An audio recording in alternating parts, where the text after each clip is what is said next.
Quand la Bible dit « n'ayez pas peur », cela ne veut pas dire « n'éprouvez pas de peur ». Cela veut dire quand vous avez peur, allez de l'avant et faites ce que Dieu vous demande de faire quand même. Restez avec nous dans Jouissez de votre vie.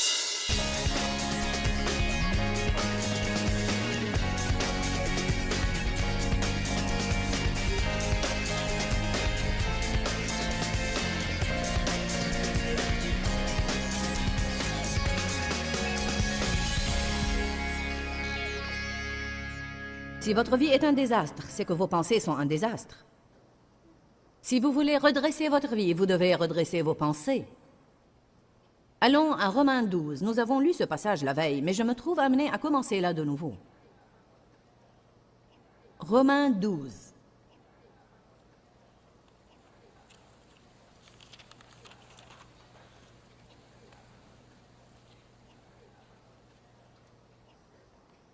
Je me rappelle étant une jeune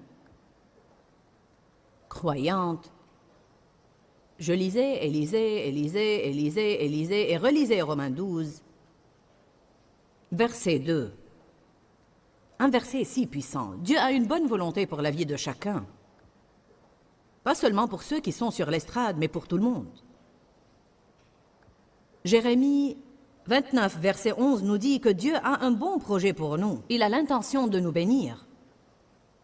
Satan a un projet, mais Dieu a un autre projet.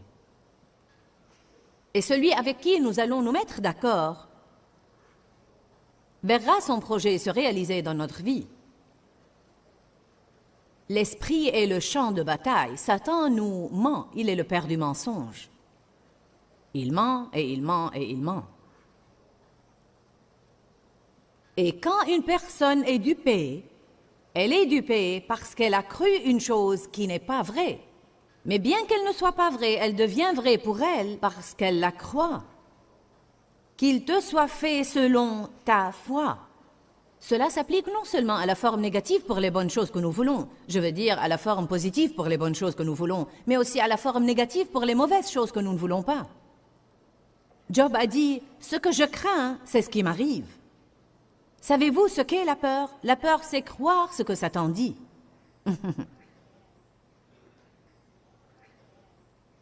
Quand nous croyons ces mensonges et que nous reculons de peur, évidemment, tout le monde va sentir la peur. Mais j'ai saisi un petit principe il y a des années de là qui m'a vraiment aidé, ainsi que des milliers d'autres personnes. Quand la Bible dit « n'ayez pas peur », cela ne veut pas dire « n'éprouvez pas de peur ». Cela veut dire quand vous avez peur, allez de l'avant et faites ce que Dieu vous demande de faire quand même. Et ne reculez pas de peur.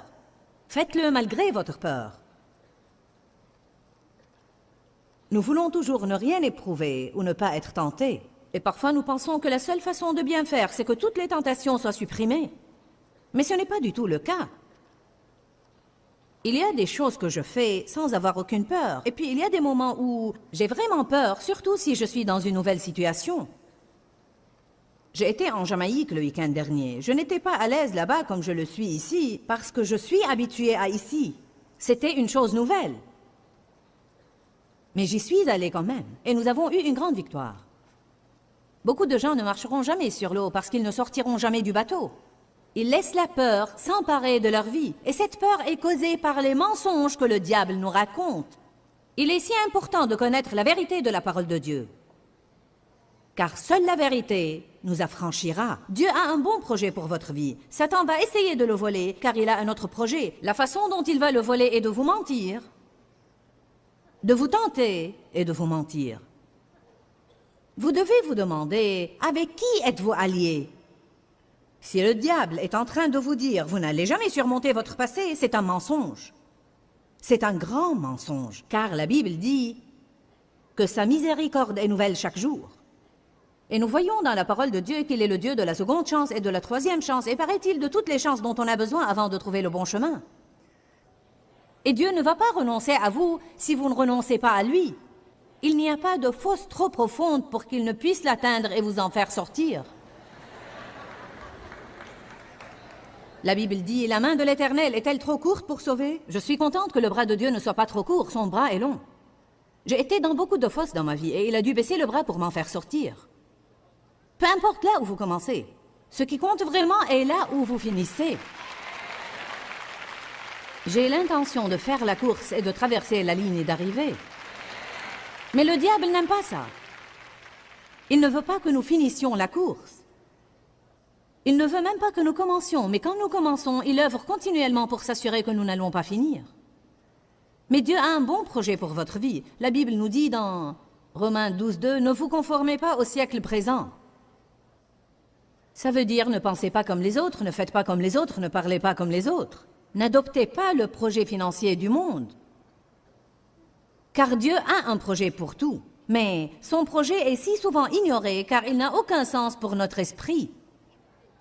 La Bible amplifiée dit « L'esprit de la chair est sentiment et raison sans le Saint-Esprit ». Vous ne pouvez pas vivre sans réfléchir et vouloir que tout ait un sens pour vous et avec ça marcher selon l'esprit. Ça ne va pas marcher. Si vous voulez marcher selon l'esprit, vous devez apprendre à vivre de l'intérieur.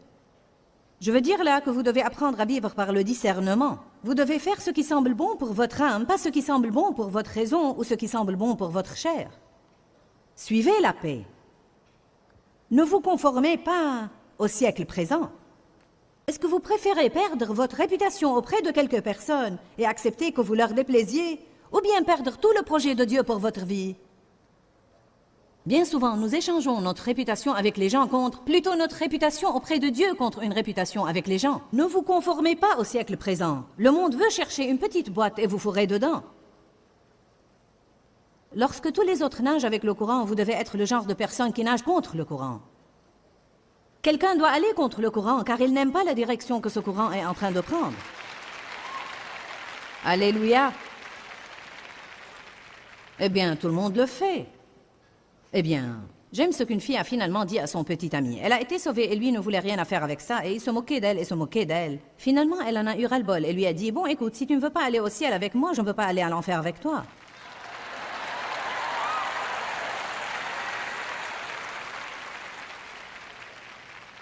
Ne vous conformez pas au siècle présent, mettez-vous cela dans la tête. Mais soyez transformés.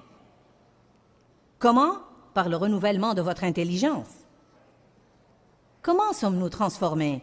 Cela ne se fait pas d'un coup de baguette magique. Nous ne sommes pas transformés par la prière ou l'imposition des mains. Nous ne sommes même pas complètement transformés lorsque nous sommes régénérés. Quand vous êtes régénéré, vous sortez de l'esclavage et vous vous dirigez vers la terre promise. Mais vous pouvez passer toute votre vie chrétienne à traîner dans le désert si vous ne redressez pas vos pensées. Les Israélites, par exemple, ont traîné 40 ans pour essayer de faire un voyage de 11 jours d'après la Bible. Dieu a dit, vous avez été dans ces montagnes assez longtemps. Il est temps de vous mettre en route. Et un de leurs plus grands problèmes n'était pas les nations ennemies qui les menaçaient, c'était leur attitude puante et leur mauvais esprit. Et ils murmuraient tout le temps, ils grognaient et murmuraient, et ils se plaignaient. Celui qui se plaint pense à ses problèmes au lieu de penser à la solution que Dieu peut apporter. Ah oui, nous avons une chambre dans la maison où nous vivons qui s'appelle la chambre de mes problèmes. La veille, j'ai enseigné un message intitulé « Une maison faite de pensées ». Et j'ai apporté des blocs ici, et j'ai expliqué comment chaque pensée que nous pensons est une autre brique dans la maison que nous construisons. Et plusieurs fois, nous y sommes emprisonnés avec l'ennemi parce que nous avons écouté toutes ces pensées. Une forteresse est une région qui est dominée dans notre esprit par Satan. Il nous ment et il nous ment et il construit une forteresse, et puis il entre dans cette région de pensée et nous domine à partir de cette forteresse. La Bible dit que nous devons renverser les imaginations et toutes ces forteresses qui sont construites dans nos esprits et que nous devons exalter la parole de Dieu et la croire plus que nous croyons les mensonges du diable. Les armes avec lesquelles nous combattons ne sont pas charnelles, mais elles sont puissantes par la vertu de Dieu pour renverser des forteresses. Nous renversons les raisonnements et toute hauteur qui s'élève contre la connaissance de Dieu. Ces forteresses sont construites dans nos esprits. Là où l'esprit ira, l'homme suivra. Proverbe dit « Comme un homme pense dans son cœur, ainsi il le devient ». Je vous ai montré la veille. Roxane, monte ici, aide-moi pour une minute et fais ce que Sandy a fait la veille car elle n'est pas là. Parfois, nous profitons d'une image beaucoup plus que des mots. Si je suis un esprit et elle est un homme, partout là où l'esprit ira, l'homme suivra. Vous n'allez pas, vous savez, c'est comme ça, l'esprit mène l'homme. L'esprit mène l'homme, que ça vous plaise ou non. Amen. Si je change de direction, Roxane me suit. Merci. Combien de vous me comprennent? Là où l'esprit ira, l'homme suivra. Nous construisons cette maison là où nous vivons, qui est notre vie. Nous construisons une vie pendant des années. La vie ne se produit pas tout à coup. La vie que j'ai maintenant est la vie que j'ai bâtie avec l'aide de Dieu en suivant Jésus. Qu'est-ce que Jésus a dit à Pierre? Suis-moi. Qu'est-ce qu'il est toujours en train de dire aux gens? Suivez-moi. Cela veut dire, suivez mes principes, faites ce que je fais, lisez la Bible. Vivez la vie. Le christianisme n'est pas venir à l'hôtel, c'est un style de vie. C'est une vie qu'on construit. Nous ne sommes pas spirituels parce que nous allons à l'église le dimanche et achetons les cassettes de tout le monde. Nous sommes spirituels parce que nous vivons dans l'esprit de notre vie ordinaire de tous les jours. Nous vivons ces principes. Il y a 25 ans de là, quand ma vie était un désastre, j'étais chrétienne, j'étais régénérée. J'aimais Dieu, j'allais à l'église tout le temps, j'étais au comité de l'église, mon mari était un ancien à l'église, et nous étions comme nous étions supposés être.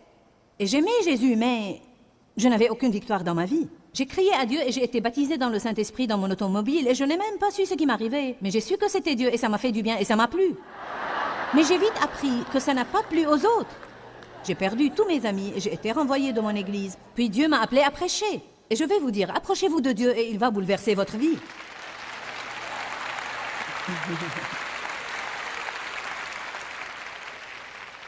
Il aime choisir des choses ordinaires que le monde regarde comme ordures et s'en servir pour des choses importantes et puissantes. La Bible dit que Dieu fait exprès de choisir les choses faibles et folles du monde pour confondre les sages. Et me voilà devant vous ce soir, une chose faible et folle.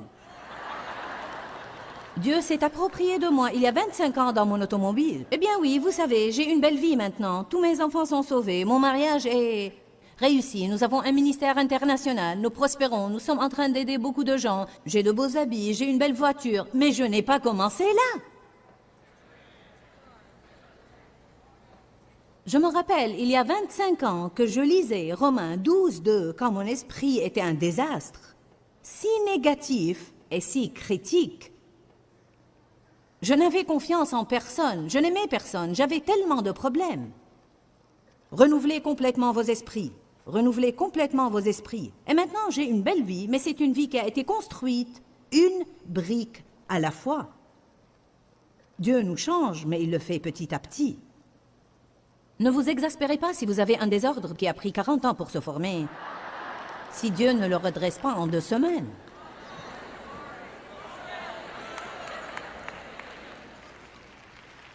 Dites à celui qui est à côté de vous, tu ferais bien de te calmer car ça va prendre quelque temps.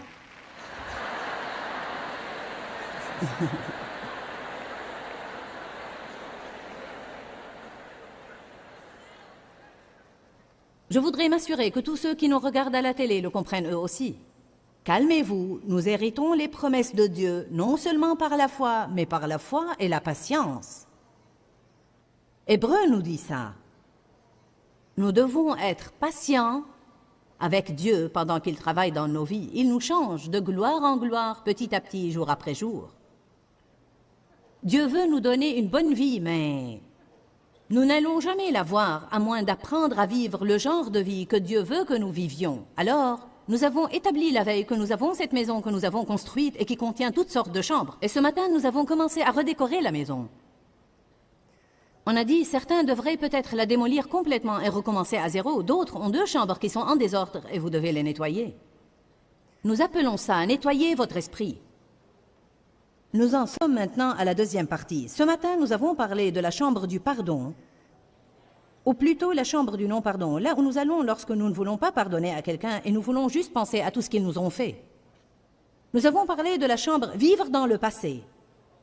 Là où nous aimons aller et penser au passé, les bonnes choses du passé, les mauvaises choses du passé. Vous savez, les souvenirs sont bons. Nous sortons les albums de photos et nous parlons des enfants quand ils étaient petits. Ces choses-là sont amusantes. Je ne parle pas de ça. Je parle de vivre dans le passé tout le temps. Vivre dans le passé. Si vous vivez dans le passé, vous allez rater le futur. Ce soir, nous allons commencer avec la chambre « Je n'ai rien et je ne peux rien faire ». C'est une place où nous allons, je pense plusieurs fois, quand nous voulons fuir nos responsabilités. Je n'ai rien. Qu'est-ce que vous voulez que je fasse? Je ne peux rien faire. Je ne suis qu'une ménagère. Je ne suis qu'un comptable. Je ne suis qu'un terrassier. Jésus était menuisier. Pierre était pêcheur. Matthieu était percepteur. Je faisais mon lit quand Dieu m'a appelé. Dieu est plus que ravi de venir à vous là où vous êtes et de vous appeler à son service. Arrêtez de chercher quelques grands dons spirituels et prenez votre don et rendez-le spirituel. Vous pouvez faire quelque chose. Ce que vous pouvez faire est aussi important que ce que je peux faire. Simplement parce que vous n'allez jamais être devant un public ne veut pas dire que votre don n'est pas important. Il faut beaucoup de gens pour organiser une réunion comme celle-ci. Je n'aurais pas pu être devant vous sans l'aide de toute l'équipe. J'aime une phrase qu'un homme nommé Everett Hale a écrite. J'en suis plutôt tombée amoureuse et je crois que c'est la façon dont nous devons commencer à penser. Je ne suis qu'un, mais je suis un. Je ne peux pas tout faire, mais je peux faire quelque chose. Ce que je peux faire, je dois le faire et par la grâce de Dieu, je vais le faire. Dieu ne vous demande pas de faire quelque chose que vous ne pouvez pas faire. Il vous demande de lui faire confiance et de croire que si vous lui donnez ce que vous avez, il va y mettre sa puissance et il va travailler à travers vous. Je n'avais rien à donner à Dieu sauf une bouche. Je suis devenue une bouche dans le corps du Christ.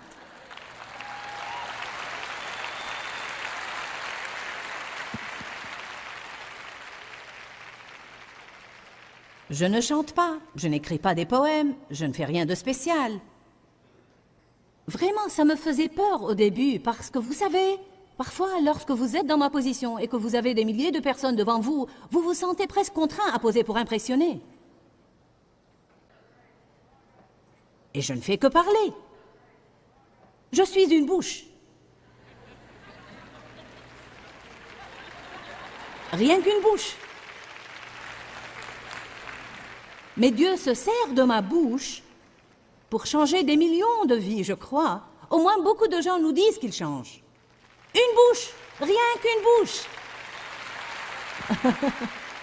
C'est vraiment passionnant lorsque vous y êtes. Mon mari, d'autre part, n'est pas l'orateur éloquent que je suis. Il peut se lever et dire ce qu'il a à dire. Mais Dave n'aime pas être là-haut tout le temps à prêcher, mais Dave a un don énorme pour la finance. Quand Dave était jeune garçon, il mettait déjà de l'argent de côté dans ses chaussettes. Il avait beaucoup de frères et de sœurs et leur famille était plutôt pauvre. Et personne, aucun de ses frères et sœurs n'avait jamais rien. Mais Dave avait toujours de l'argent parce qu'il le mettait de côté. Il a acheté une nouvelle voiture lorsqu'il avait 17 ans et l'a payée comptant. Parce qu'il avait de l'argent de côté. Et Dave est toujours doué à faire ça. Je ne suis pas aussi doué que lui. Je suis doué à dépenser.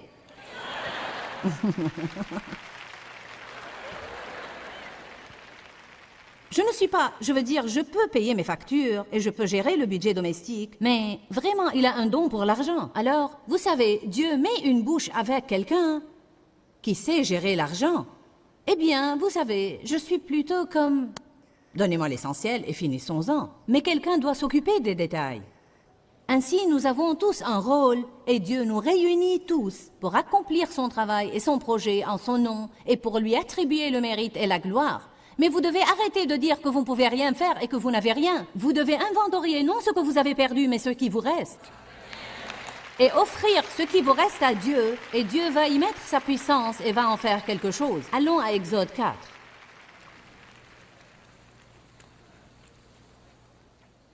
Je veux vous parler de quelques personnes dans la Bible qui ont donné à Dieu ce qu'ils avaient.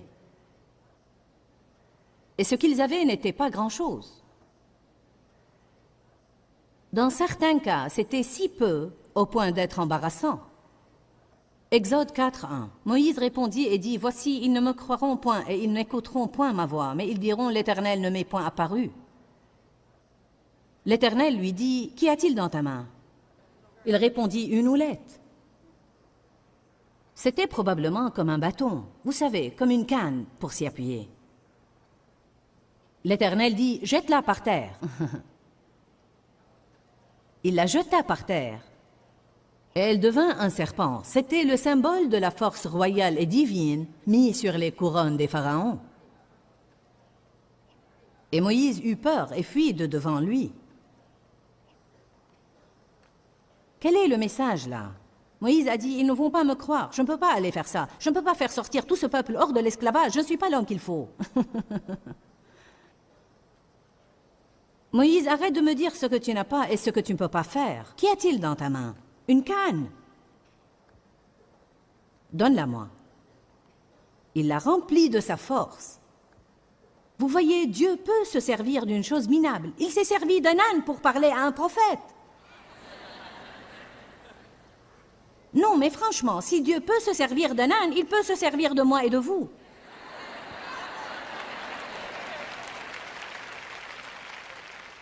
Je veux que vous saisissiez cela ce soir. J'en ai assez des gens qui se tiennent à l'écart à regarder tous les prédicateurs.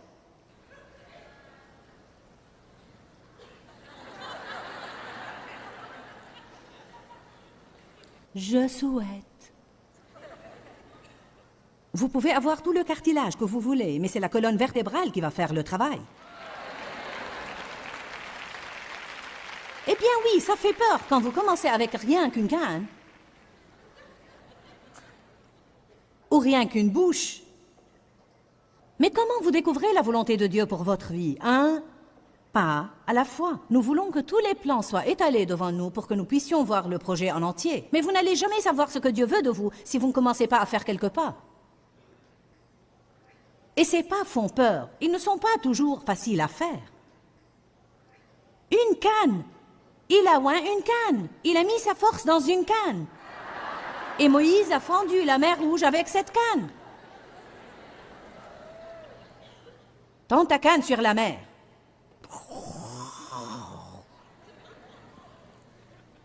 Dites tous une canne.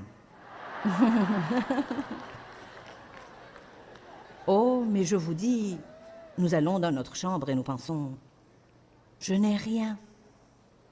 Je ne peux rien faire. Dieu ne peut pas se servir de moi. Si seulement j'étais comme Joyce.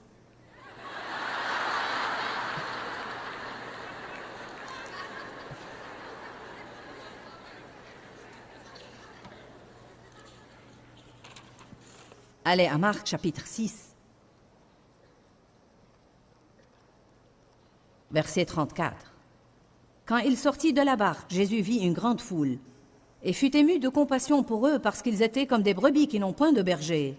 Et il se mit à leur enseigner beaucoup de choses. Comme l'heure était déjà avancée, ses disciples s'approchèrent de lui et dirent, « Ce lieu est désert et l'heure est déjà avancée.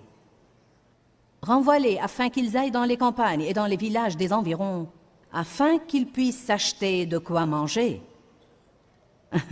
Jésus leur répondit, « Donnez-leur vous-même de quoi manger. » J'aime vraiment ça, car nous voulons toujours que les autres s'en aillent et se débrouillent tout seuls. Jésus leur dit, « Occupez-vous d'eux. » Ils ont dit, « Nous n'avons rien pour nous occuper d'eux. » Qu'est-ce que tu veux qu'on fasse? Qu'on aille acheter du pain pour 40 $, car c'est tout ce que nous avons, et le donner à manger à 5000 personnes? Vous voyez, leurs esprits étaient fermés. Et parce qu'ils ne pensaient pas qu'ils avaient assez pour combler le besoin, ils ont décidé de ne rien faire. Aujourd'hui au programme, nous avons parlé de l'importance de nettoyer nos pensées. Maintenant, je veux dire que nous ne pouvons pas le faire sans l'aide de Dieu, car sans lui, nous ne pouvons rien faire. La Bible nous enseigne dans 2 Corinthiens chapitre 10 que nous devons renverser les imaginations erronées et toute hauteur qui s'élève contre la véritable connaissance de la parole de Dieu. Cela nous apprend que nous devons penser à ce que nous pensons et que nous devons être responsables de nos pensées, vraiment responsables de nos pensées, et que nous ne devons pas penser à tout ce qui nous passe par la tête. N'oubliez pas qu'il y a la vie dans la parole et que Jésus est mort pour nous donner cette vie en abondance. Que Dieu vous bénisse. J'espère vous revoir avec moi demain. Quand, Seigneur, quand? Dans ce livret, Joyce Meyer vous apprend à faire confiance au temps de Dieu. Pour obtenir ce livret gratuitement, écrivez-nous à Joyce Meyer, boîte postale 40095-6300 Larnaca, Chypre. Ou bien visitez notre site web www.joycemeyer.org/fr.